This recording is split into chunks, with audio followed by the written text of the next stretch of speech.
Hello guys, यहाँ pay हेर्नुहोस् है कस्तो खतरा तरिकाले चिकन बनाउँदैछ होइन। पुरा भिडियो हेरेर हजुरहरू पनि सिकेर यसरी नै बनाएर खानु होला गाइस।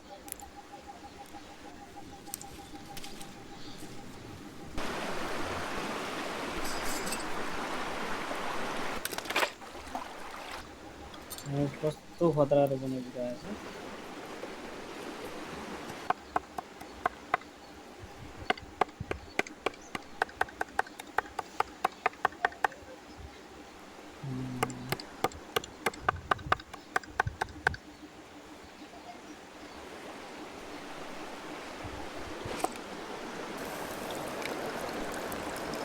सिम्पल रस तेल होइन, दामी यम्मी बनाउँछ हेर्नुहोस् है, पुरा हेर्नुहोस् है।